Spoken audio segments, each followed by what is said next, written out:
Fakultas Hukum Universitas Malikul Saleh bekerja sama dengan Mahkamah Konstitusi Republik Indonesia menggelar diskusi publik terkait penyelesaian perselisihan hasil pemilihan gubernur, bupati, dan wali kota melalui persidangan jarak jauh. Diskusi publik ini diselenggarakan di GOR ACC Unimal Desa Utenkot, Kecamatan Muara II, Kota Loksmawe. Dalam diskusi tersebut dihadiri oleh Wiryanto selaku Kepala Bidang Penelitian, Pengkajian Perkara, dan Perpustakaan Mahkamah Konstitusi. Diskusi publik ini juga dihadiri sejumlah penyelenggara Komisi Independen Pemilihan Kota Loksmawe dan panitia pengawas pemilihan dari 9 kabupaten di Aceh. Kegiatan ini bertujuan untuk mensosialisasikan pemahaman menyangkut sengketa pilkada yang dapat diselesaikan melalui video konferensi. Hal ini juga mempermudah para pihak yang mengajukan sengketa ke Mahkamah Konstitusi terkait dengan persidangan.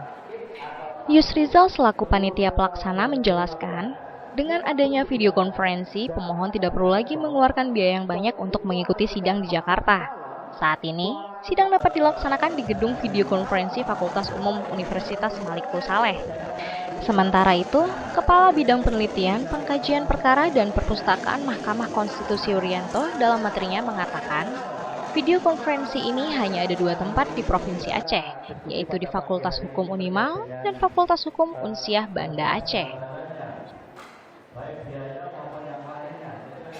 Harapan Bapak nih, apa nih? Harapan saya bahwa semua calon apabila ada yang bersengketa di Mahkamah Konstitusi, kami harapkan dapat memanfaatkan video conference, mengingat video conference itu sudah difasilitasi di masing-masing provinsi dan terjangkau oleh mereka, para calon dan yang akan dihadirkan saksi atau ahlinya itu, dan akan lebih meringankan biaya untuk mereka semuanya. Maka beliau pun juga menyampaikan salam pula kepada mudah-mudahan apapun yang Diskusi publik dalam penyelesaian sengketa pilkada melalui persidangan jarak jauh dengan memanfaatkan teknologi video konferensi sedang diadakan di GOR ACC Unimal. Diharapkan dengan adanya teknologi ini, semoga sengketa pilkada mendatang akan berjalan dengan efektif. Dari Loksmawe, Tripani Deniandeva melaporkan untuk Pelitaon TV.